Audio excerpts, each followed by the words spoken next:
I'd like to welcome all of you to our annual 13th Glen E. Gresham Visiting Professorship today. I'd like to welcome all the faculty and all the students. I know it's a busy time of year with the end of the semester rolling in, so thank you all for coming. It's going to be a wonderful presentation. So Marcia or Dr. Scherer, I know from a long time ago. We got to know each other through the American Congress of Rehab Medicine and through our spinal cord injury groups, something called ASKIP, where we got to know one another in the spinal cord realm. And then I mentioned to her last night at dinner, I wrote a book in spinal cord injury rehabilitation. And it's what came out in 2009. And my assistive technology chapter is by Dr. Scherer. So she's wonderful, so knowledgeable, and you will have just a great experience listening to her. So I'd like to just give you a little bit of an introduction on who Glen E. Gresham is. And then I'll introduce Dr. Scherer. So Glen E. Gresham, Visiting Professorship in Rehabilitation Science, features a national or internationally recognized authority in an area directly related to rehabilitation science. The late Dr. Al Recate and Miss Linda Holt Recate endowed this position in honor of their friend and colleague, Dr. Glen E. Gresham. In 1990, Dr. Gresham was a cum laude graduate of Harvard University. He earned his medical degree at Columbia University, College of Physicians and Surgeons. He served at the University at Buffalo with distinction for over 20 years, including service as chair of the Department of Rehabilitation Science. And Rehabilitation Medicine in the School of Medicine and Biomedical Sciences at Erie County Medical Center, ECMC. He developed the first spinal cord injury unit at ECMC and served as its director and set up programs for treatment for post-polio syndrome and traumatic brain injuries. He also served as the medical director at the hospital as well, and a consultant for PM&R at Buff General Medical Center, Roswell Cancers. Very accomplished gentleman. He was the founding director of the American Rheumatism Association, an honorary member, and on and on. He has many, many, many accomplishments, which you can read in the brochure here. Wonderful, wonderful gentleman. And so I'd like to also take this time to honor our speaker today. So Dr. Scherer is a rehabilitation psychologist and the founding president of the Institute for Matching Person and Technology. She's a professor of physical medicine and rehabilitation at the University at Rochester Medical Center, where she received both her PhD and MPH degrees. She's a past member of the National Advisory Board on Medical Rehabilitation Research, National Institutes of Health, and is the editor of the Journal of Disability and Rehabilitation, Assistive Rehabilitation Science in Practice series. Dr. Scherer is a fellow of the American Psychological Association, the American Congress of Rehabilitation Medicine, and the Rehabilitation Engineering and Assistive Technology Society of North America, otherwise known as RESNA. Dr. Scherer has authored, edited, and co-edited 12 book titles and has published over 90 articles. 35 book chapters. You've been a busy lady. Yep. And her research has been cited 7,500 times by others.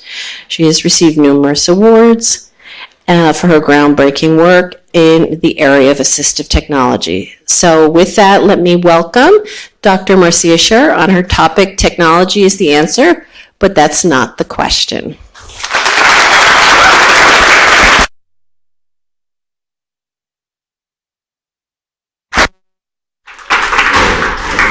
Thank you very much, Sue Ann. And I'm very honored to be the Glen Gresham speaker. I actually knew Glen Gresham and Carl Granger. I knew Carl a little bit better because Carl would come to the University of Rochester Medical Center, Physical Medicine and Rehabilitation Department, and work with us and talk with us on a frequent basis. We did collaborative teaching of the PM&R residents, Syracuse, Rochester, and Buffalo.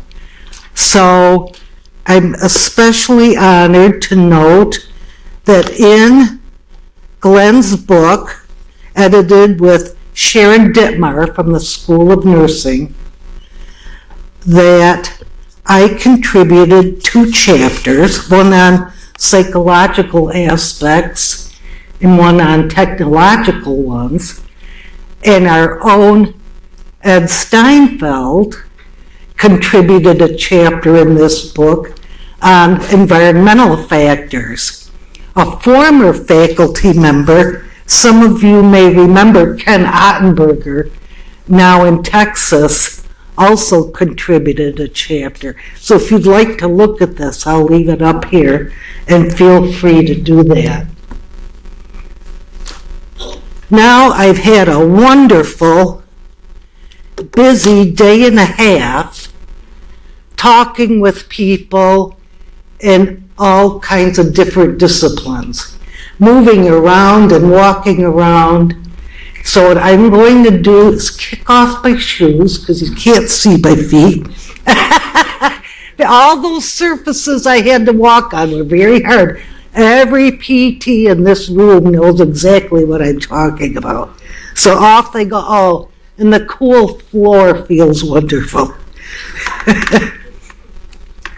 So, that's about the book.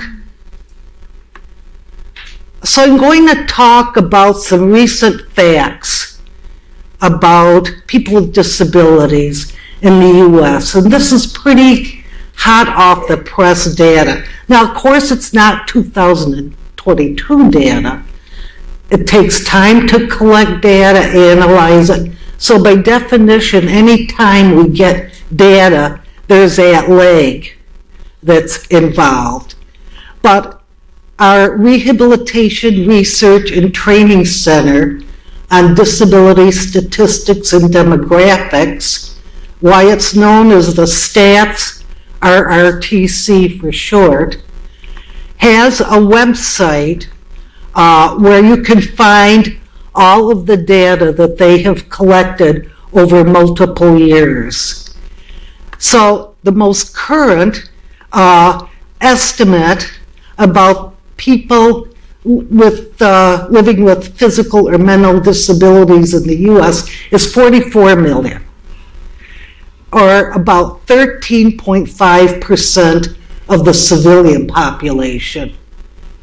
If we add into that non-civilian population, veterans, incarcerated individuals, that number will go up.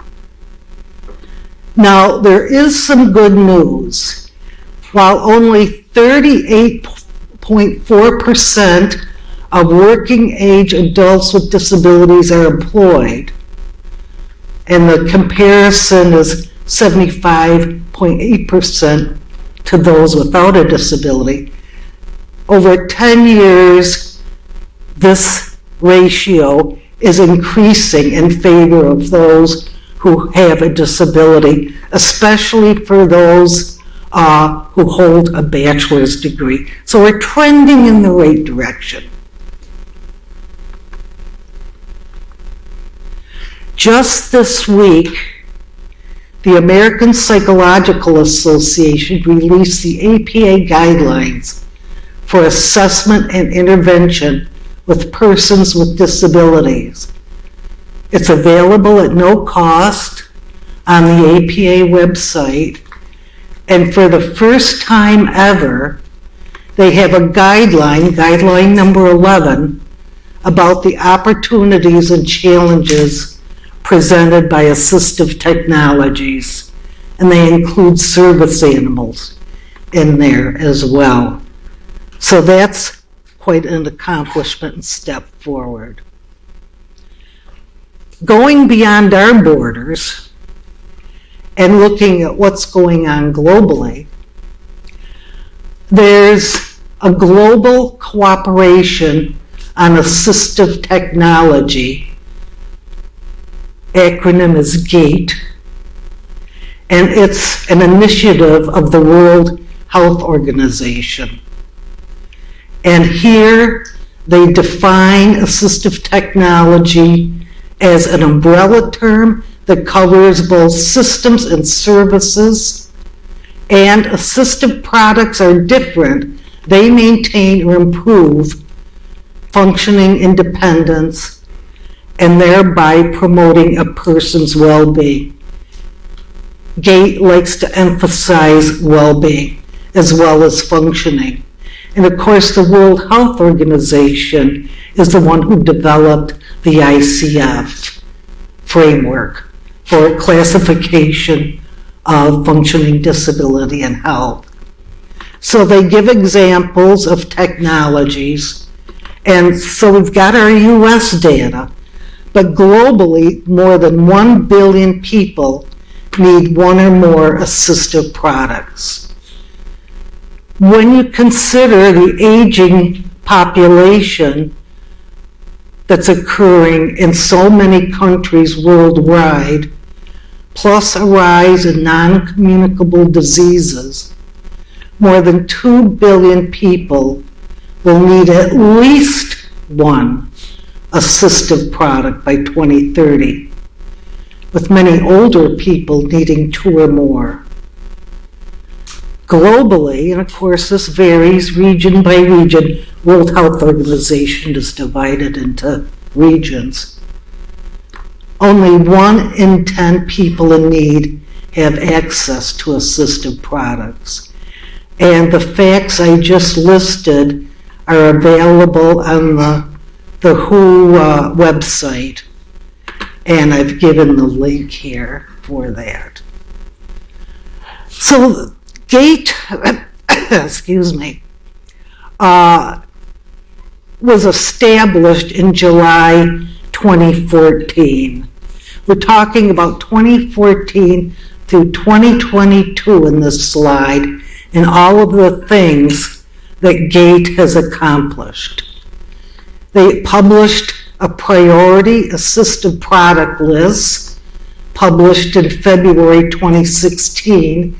That's geared primarily to disaster and emergency situations. What are the essentials for having on hand for people with disabilities being evacuated or whatever situation that leads to their being in a disaster situation. It has a single goal: to improve access to high quality, affordable assistive products globally. So they focus on 5 interlinked areas. People involved, meaning the users of technology. So those users can be primary users, caregivers. Policy, what policies are in place to impact the availability and distribution of assistive technologies, the actual products that are available. In many low-income countries, more sophisticated products are not often available for the people who could benefit from them. And personnel, the providers, the service delivery experts that we rely on for knowing how to get the right assistive technology to the person who wants it. So these became the 5 foundation papers, foundation topics and position papers for the first global research, innovation, and education on assistive technology Great Summit held in August 2017. And those documents, those papers, plus a few others, peace and systems theory, poster sessions, abstracts that were published, are available for free online, and this is the website address for Disability and Rehabilitation Assistive Technology, that special issue. But all of those papers are open access. A little less than 1 year later, after the papers were published, the 71st World Health Assembly adopts a resolution on assistive technology. There is a link to that, making assistive technology a World Health Organization priority. Then in 2019, the second Great Summit was held, called the Great Consultation. And you have the link there for that. In approximately a month, I'm told, the global report on assistive technology will be available. But I'd keep that flexible. It's been delayed a little bit already. It's likely to begin, but it's going to be a good, solid report. So from just in 8 years, that I think is a lot of good accomplishments for a new organization. That's not the only thing going on globally. There are assistive technology organizations, again, pretty much divided into regional areas. Ours here in Buffalo, we belong to the Rehabilitation, Engineering, and Assistive Technology Society of North America. That's the US and Canada. The AAATE, the Advancement for Assistive Technology in Europe, covers all of Europe. The Australian group is ARADA. RESJA is the Japanese organization. There's one in Korea. There's a new one in South America. And all of these organizations had operated fairly separately, but the presidents of each of these organizations would get together at annual conferences of one or more of these groups and meet and talk. In Bologna, Bologna, Italy, in 2019, 2 weeks after that 2019 Great Consultation, the Bologna Agreement was reached to unite all of these organizations into chapters of one body known as the Global Alliance of Assistive Technology Organizations. GATO or GATO, you hear it pronounced both ways. It is located in Geneva, Switzerland, along with the World Health Organization and the GATE Initiative. So things are lining up quite nicely for assistive technology to be on the world stage for funding, for impact, for consideration for people with disabilities. Whoops, went the wrong way. So, bottom line, folks, AT is a really big deal now. Really big deal.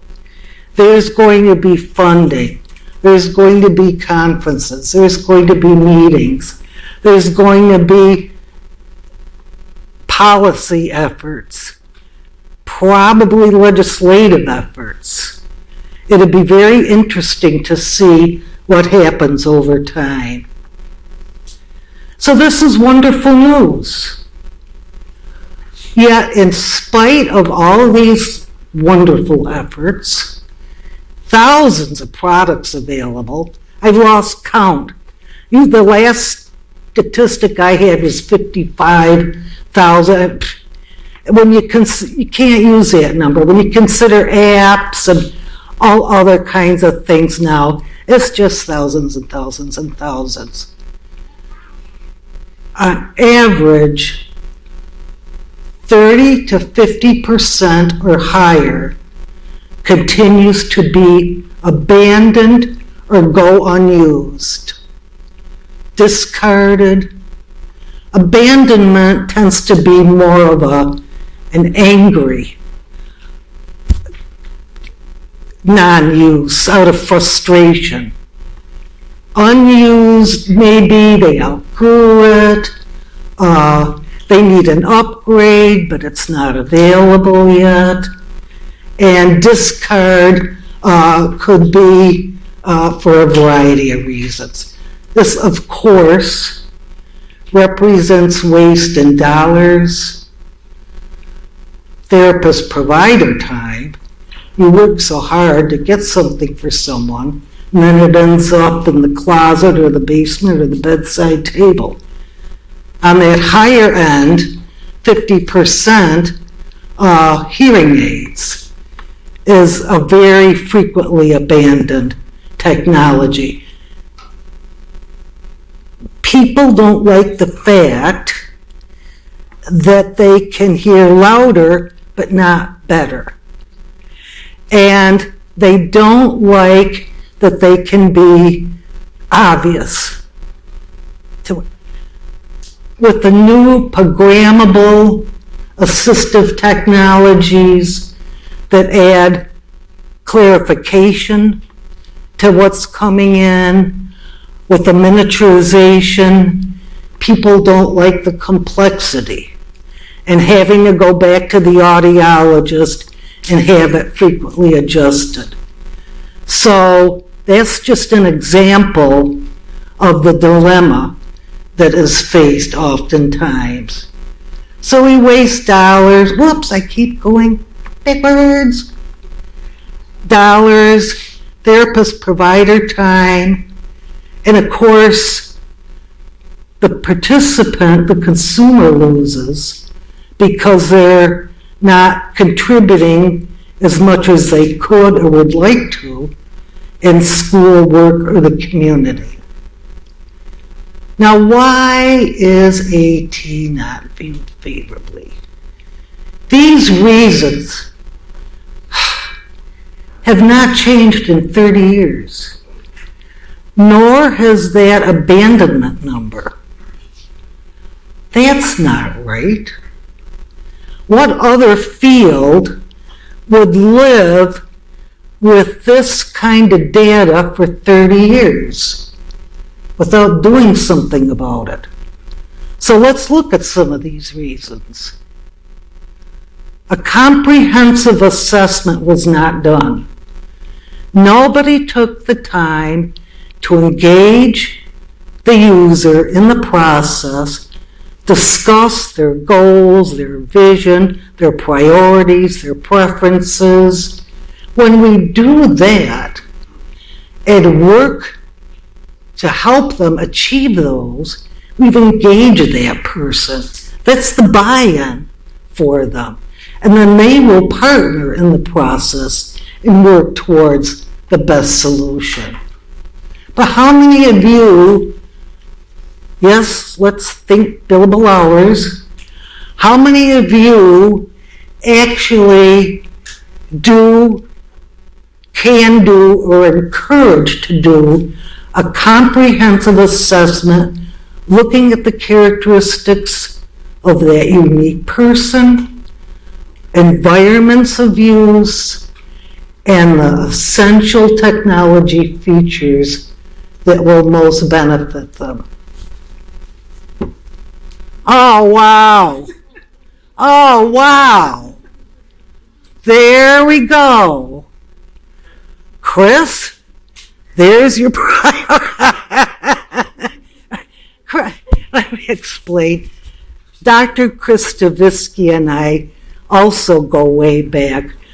We both were at the Integrated Cognitive Rehabilitation Program at the University Rochester Medical Center in the Department of Physical Medicine and Rehabilitation.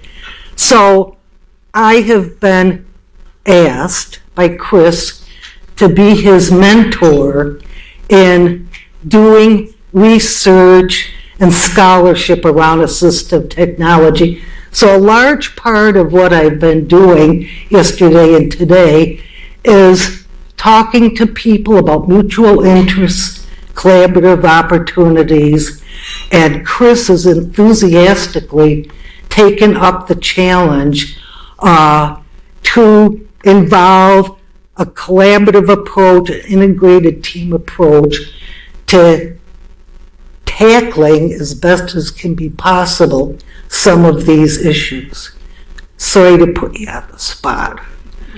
So this means you're now committed because it's public.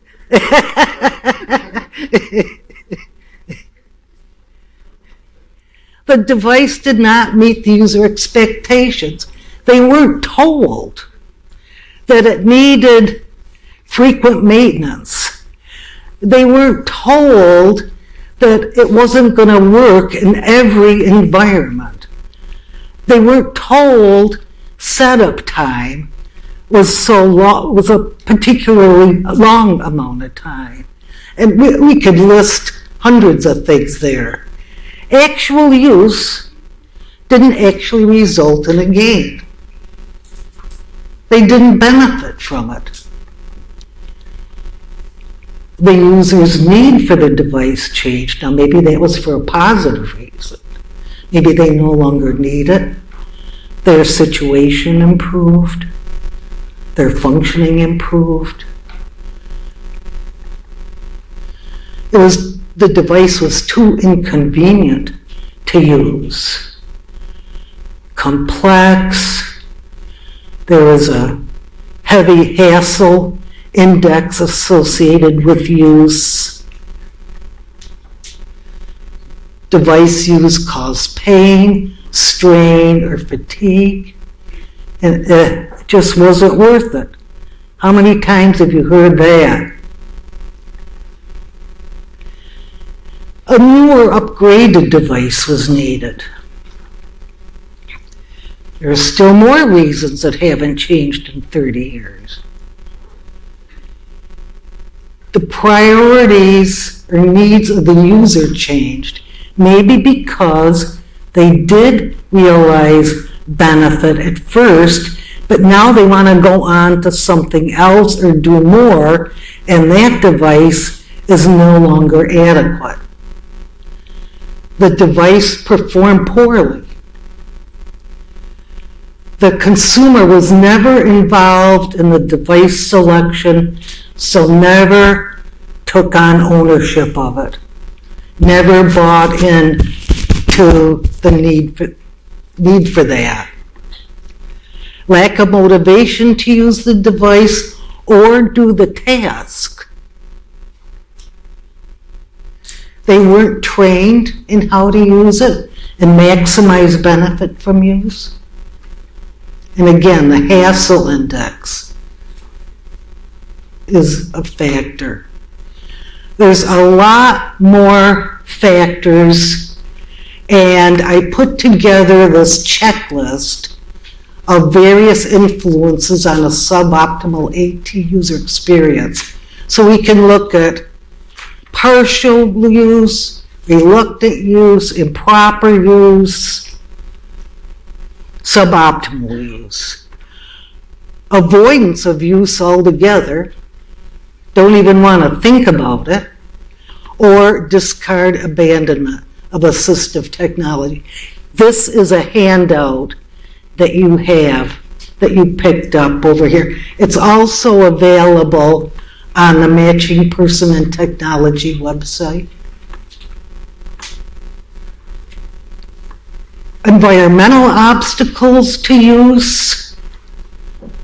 I was talking to Ed Steinfeld today, and his group works on environmental obstacles and trying to overcome them and remedy them and deal with them. It's not as always a straightforward process as he would like. So there's progress over time, but sometimes that's what it takes, time. The device was not seen as effective or reliable, and social acceptability of the device presented problems. The degree to which the device heightens the visibility of the individual's disability. And again, Hassel Index is huge. Hassel Index in assembly, setup, use, disassembly. Whoops, wait, I went backwards again. Whoops. So I love this cartoon from the Wall Street Journal when you consider the Hassel Index. How many people can relate to that? My favorite is because my husband and I go out to Arizona once a year. We rent a truck. And you have to have a truck. In Arizona, you need a truck. So we always end up renting an F-150 or a Dodge Ram or something like that. And of course, they're the latest issued vehicles. What drives us nuts is that there's a feature that when you stop at a stoplight for a prolonged length of time, the engine goes off. Well, I have been driving for 50 years. When the engine goes off, the knee-jerk reaction is, this isn't good. And it's a panicky, seriously, a panicky reaction to that. Fortunately, right now, there's an overload option for that, which we promptly engage. But I don't understand, it's supposed to, I think, save battery power or fuel, but doesn't battery power get used more in igniting than maintaining? Anyways, I think this is an example of engineers designing for engineers, trying to impress one another. So, for so long, we've heard, oh, technology is the answer. But that's not the question. That never was the question. Questions that users, consumers have: how can I feel more self-confident, independent, in control, autonomous, participate as I want to, contribute as I wish in a variety of roles and activities, achieve a high life quality and sense of well-being? Those are the biggies. Yeah, you can divide those down into smaller areas, but that's fundamentally what consumers want.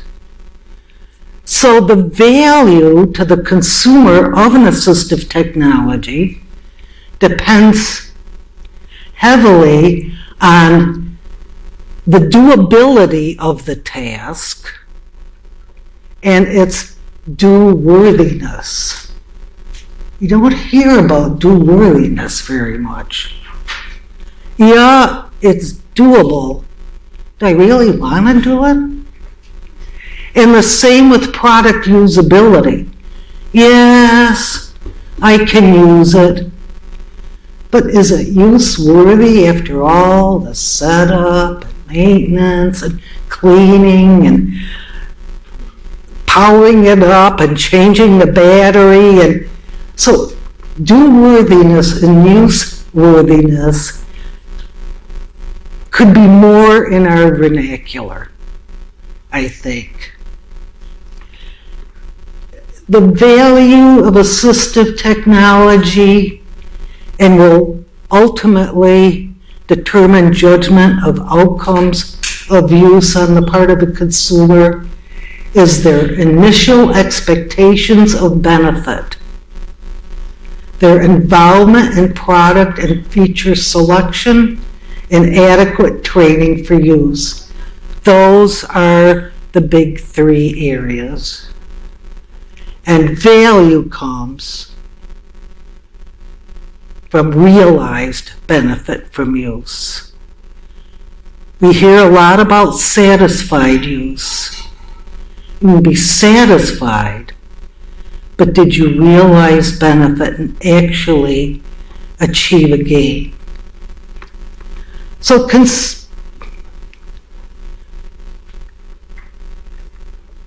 now here's different stakeholders. This is an outcomes slide. So here are different stakeholders and their primary professional focus, view of AT, desired AT outcomes. For the user, they want to be comfortable and gain function. So AT needs to result in functional gain and use-worthiness. The desired AT outcome, realization of benefit from use, enhanced well-being, and quality of life. Clinic directors don't care about that. Their focus is continued operation and funding, and that's what it's supposed to be. Their view of AT is functional gain, and they want to know that their customers are satisfied and that they've contained costs. Funding agencies and payers, minimization of functional losses. Yes, functional gain is important, but profit and cost containment are their desired AT outcomes. Physical and occupational and speech-language therapists, rehab counselors, social workers, psychologists have somewhat different focus areas, but they all are focused more on outcomes for that consumer and user. Same with special educators. Rehab engineers, computer scientists, their focus is on making good products, devices, systems. They view AT as providing functional gain, safety, operability, affordability. They value usability, performance, technology, adoption, acceptance, diffusion, and user or customer satisfaction.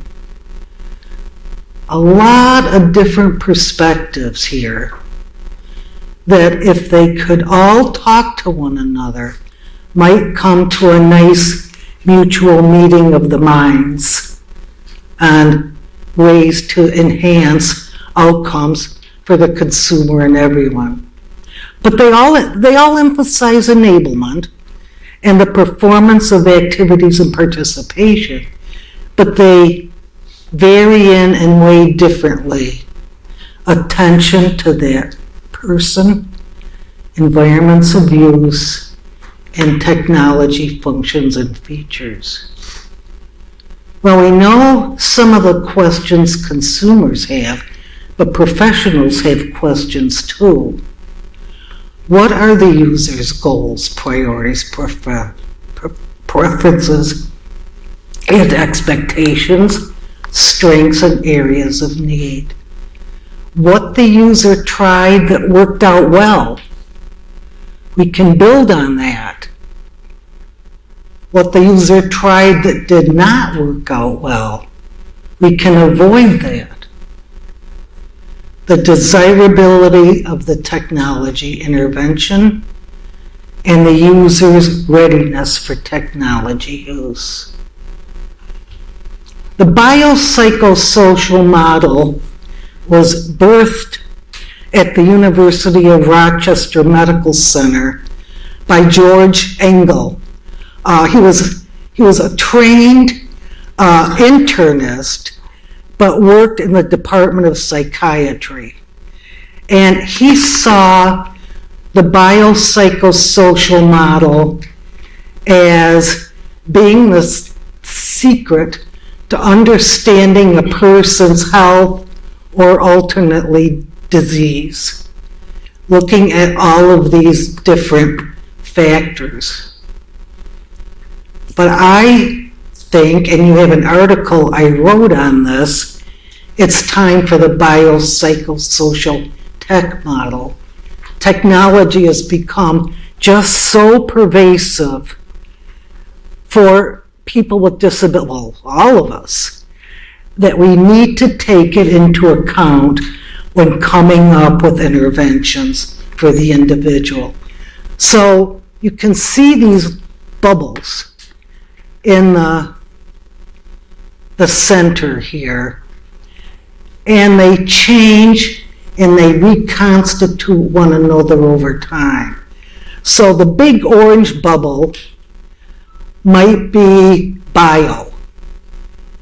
But as time goes on and those biological factors are addressed, other things become more important, psycho and social.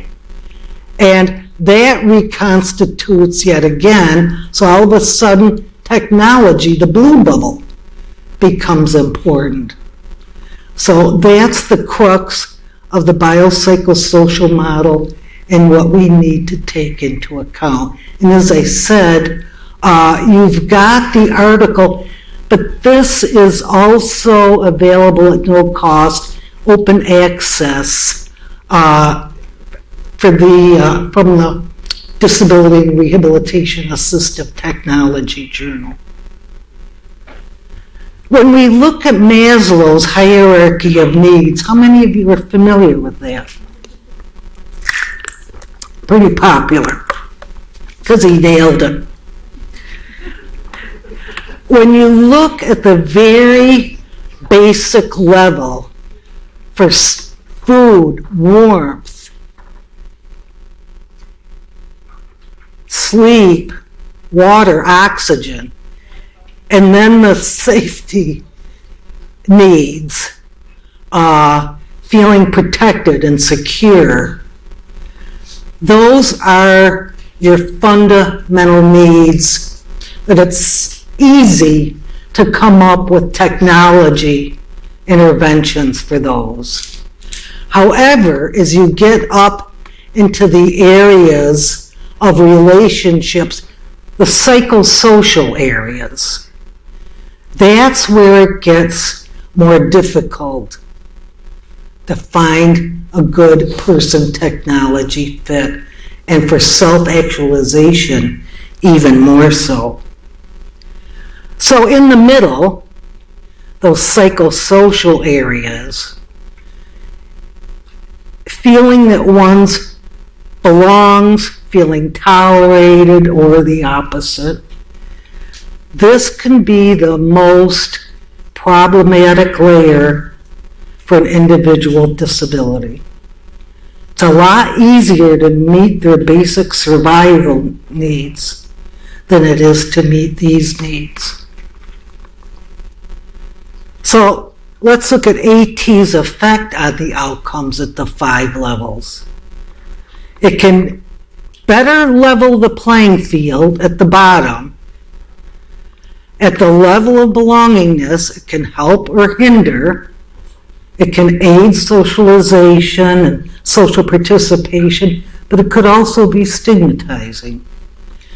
It can facilitate well-being, but it all depends on more nuanced, subjective factors like the individual's mood and perception of support from others, and so on. So we have the best chance to achieve measurable, quantifiable outcomes at the bottom layer.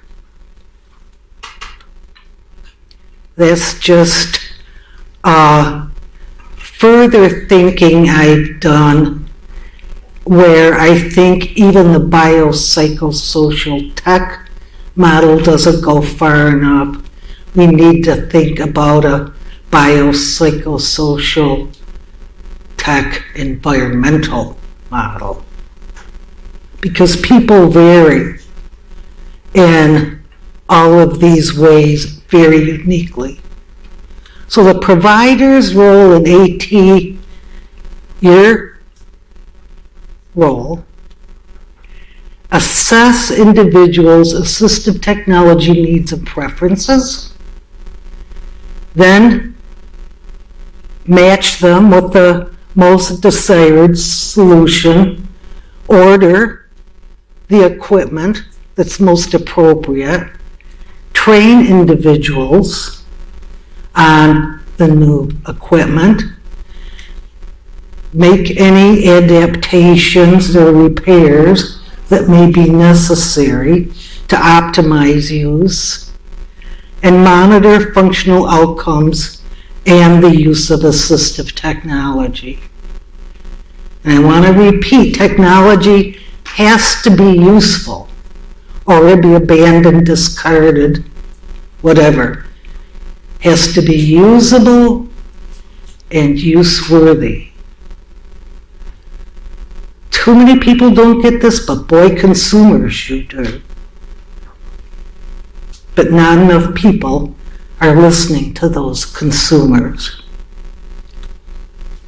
So it's not about the product or the device. It is for engineers, but not for OTs, PTs, SLPs, rehab psychologists. It is about its usefulness, value, and helping people achieve their goals and dreams and meet their priorities. It's about how the AT is matched and matches the person, not how the person adapts to the AT. So a good match results from getting to know the user. That is a difficult part for many of us. Achieve a partnership, brainstorm together, share tasks and responsibilities, allow that person to procrastinate and even fail, because it's an iterative learning process. And then explore ways to improve things as time goes on. Revisit goals, reinforce small steps. Obtaining good information is vital. Involve that user at the outset. Use effective interviewing techniques. This is something not all of us have been trained to do. And the other handout I gave you, it's very short, but it helps you work in teams to practice good interviewing skills. And when you do that and see the results of that, you'll see how effective these very easy techniques are to incorporate into your work with consumers. Inventory limitations, but also strengths, goals, and potential interventions. Focus on the user's priorities, not yours. and goals. So here's a little way to remember that information is key to making a good match of person and technology. Think of GOAT. Get the information, organize it, then apply and actually use it, and then as time goes on, tweak and revise that information. Very simple, but very effective and very time-saving in the long run. Helps you avoid mistakes. So here's more things in information you want. The user's goals and expectations. Well, no, we saw that. How'd you get down there? The user wants to know available AT choices and quality, how to master use, and how it's likely to perform. And we've been talking about assistive technologies. In reality, people use a combination of supports. Personal assistance, strategies, everyday technologies, as well as specialized technologies. Everything I said applies to all of this and these unique packages that are assembled for a person. So back to Maslow's hierarchy of needs. The functional need for the device is the primary concern. Its appeal and the individual's personal image for that self-esteem and device appeal stage. And then usability and performance and realization of benefit. It's just that different people look at things in different ways. That's a quote from Living in the State of Stuck by one of the individuals with spinal cord injury. So here's two student perspectives just to prove the point. This person didn't like the email discussions. They didn't know who was saying what. They couldn't see people's faces. They couldn't get the emotion from the email discussions. However, another person in the same course liked it. They prefer discussions through the computer because I do not have to worry about people looking at me. I feel more comfortable. Here's a 10-step solution to the global dilemma, and it is global. An AT abandonment, discard, non-use. Use an evidence-based assessment process. That is the number one fundamental. Involve the consumer from the get-go.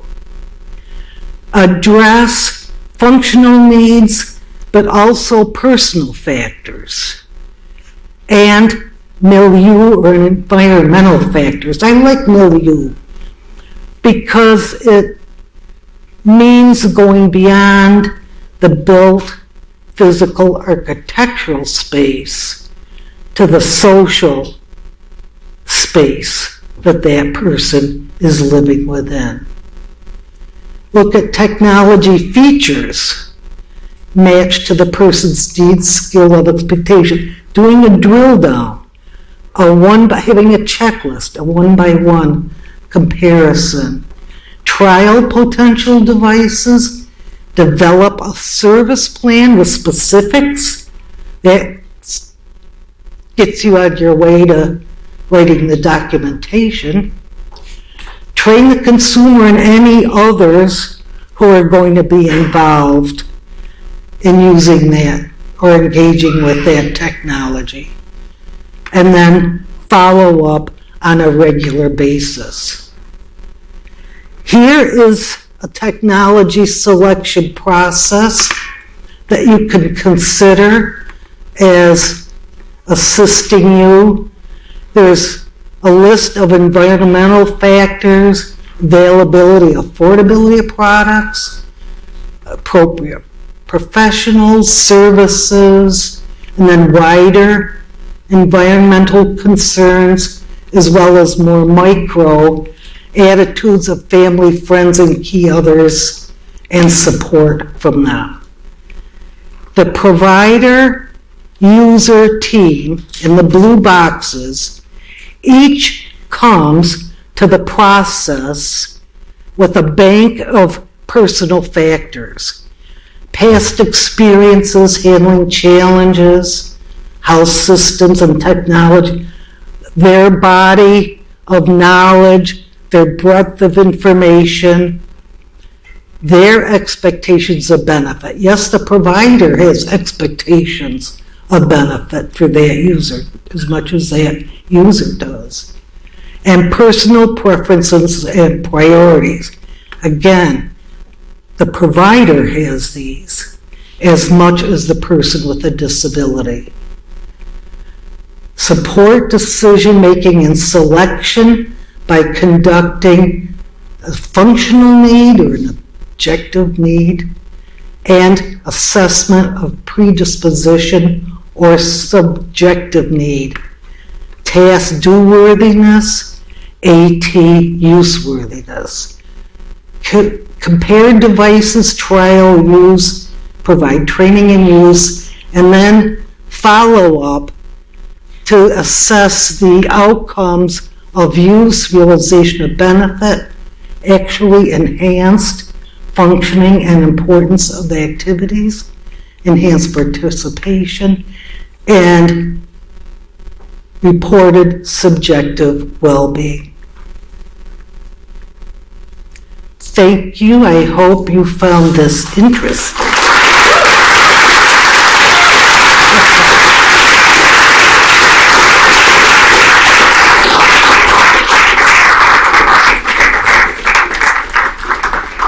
I'm obviously happy to take any questions.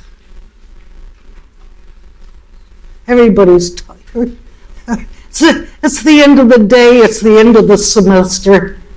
But you have my email address, you have my website. I'm in frequent contact with so many people. Yes? I have a question for you. So, once we have a better understanding of the individual that we want to tailor the device to, how do we work with manufacturers to get it to be able to be tailored as much? So we have a much better understanding of our patients than a lot of professions do in both PT and OT, so we spend a lot of time with them. And now we're trying to figure out how to get the device to do what we want for our patient. Do you have any sense of how we coordinate better with the people who are actually manufacturing? Jean, that is an excellent question. There is an organization of manufacturers and suppliers. It's called the Assistive Technology Industry Association. Some kind of white paper, but engaging members of that organization on this campus, and there are many, who can be carriers of your message. It's pretty effective when engineers talk to engineers and engineers speak. And maybe have some of our more technically oriented individuals carry the information based on the clinical recommendations that they've received. I mean, communication is key. Documentation is key. The more you can document the need for those, and finding the right person to convey those to is key.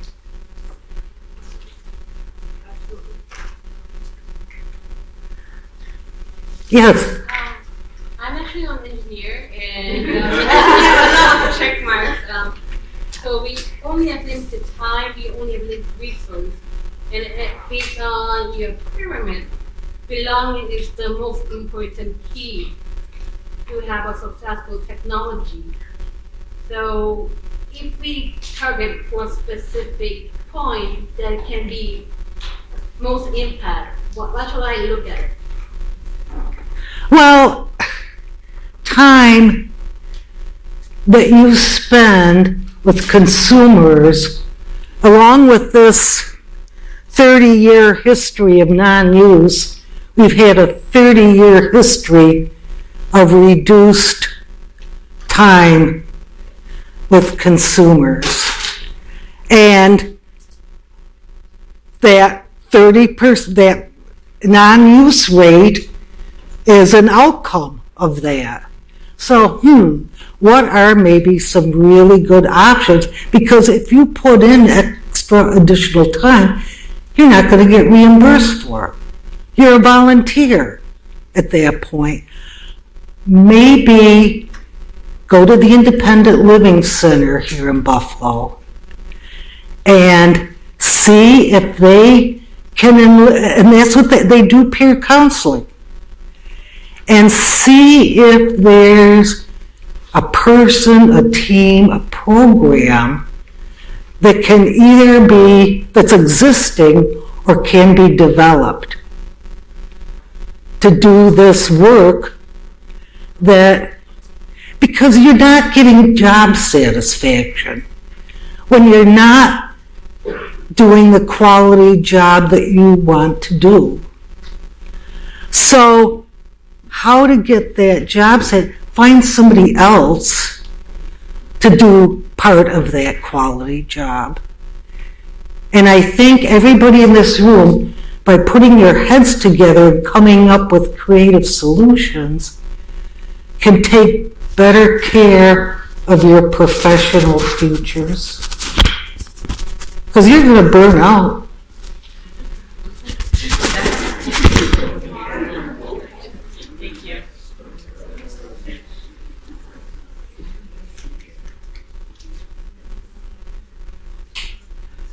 Hot in here. Everybody wants to go.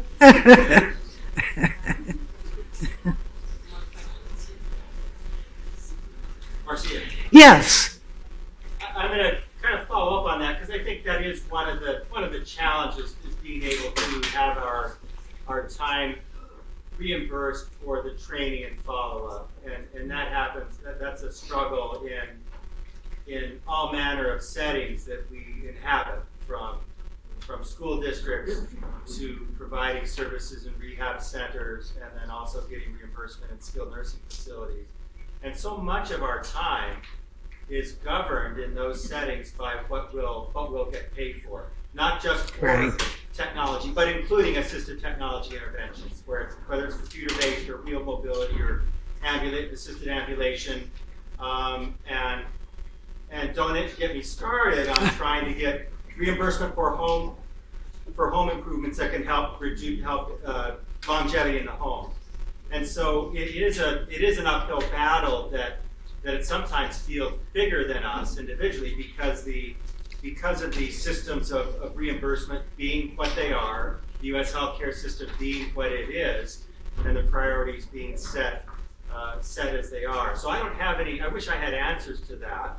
But and I'm not expecting you to have them either, but I think that does represent, I think, an advocacy challenge for us going forward, is being able to show that these things, that these various interventions do have. Well, who better than you, Jim Lenker, to say that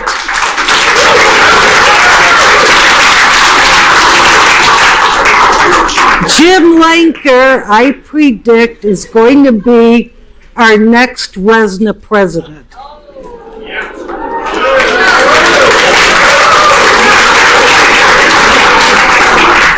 And that's an ideal organization for you to engage with, and the president's fully on your side. You just heard it.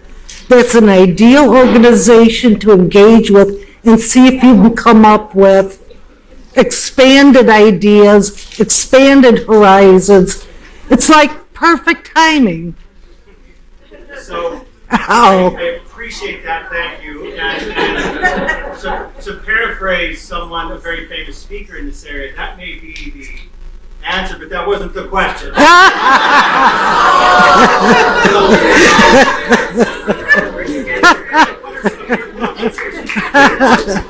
Touche!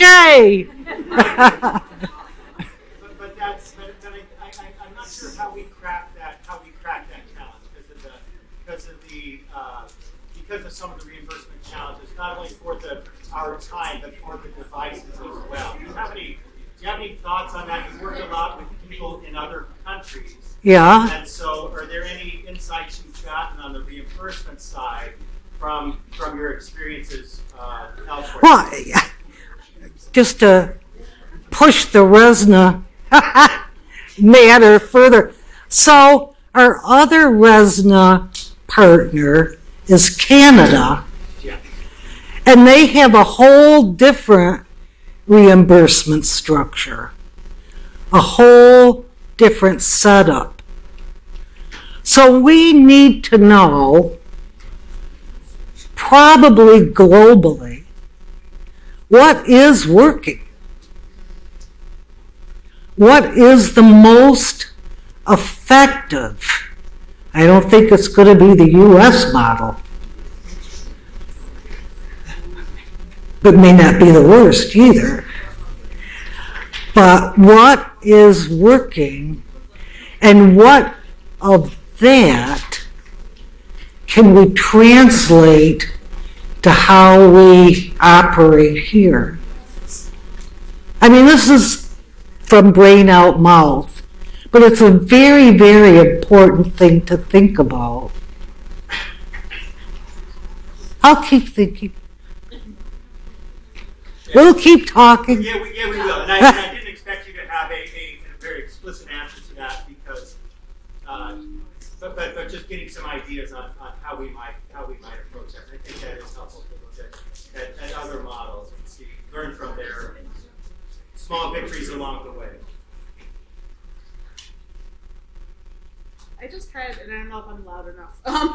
I just had kind of a jumping off point. So Jim, as you were saying that, I was thinking about at the Center for Assistive Technology, our funding agencies tend to be vocation based. So the people who are actually coming and receiving our services, and we're able to go through, all the way to that follow-up that we don't get funded for, essentially. We are working with them towards vocation and towards those goals. Follow-up looks a lot different depending on the agency, I've noticed. So something like the New York State Commission for the Blind, their participants, they are required assistance really for as long as they are going to be working. So that follow-up happens much more naturally than maybe a college student who I'm seeing who is coming to me with a learning disability, and after graduation, maybe they're finding they need less of those supports. But do they really need less of those supports, or is their case closed and there's just kind of a realistic closure to coming to our offices? So I think that it's even at the state level so dependent on the agency and the counselor and how much they value technology. And the rules and policies there. Exactly. How long can their case be open? And there's so many of those little minutia policies to battle with. Good Not point. so much a question, just a thought. No, it's a good point. It's not a blanket situation, and it's likely not going to be a blanket solution. Very good.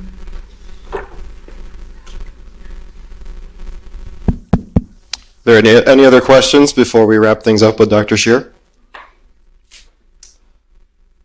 No? Okay, well, Dr. Scherer, thank you so much for joining us today.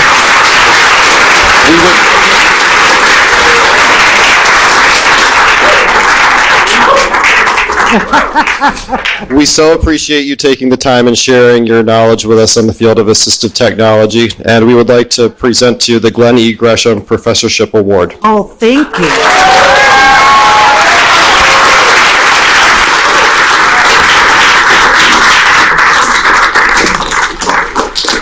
It's gorgeous, everyone.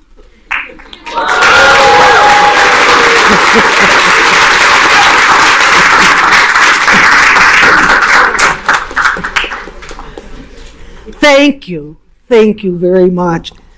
I think I've gotten more joy and pleasure and education out of, the 2 days so far than anyone else. So I really very much appreciate it. I feel excited about the future of AT. So my applause to you. My applause to you.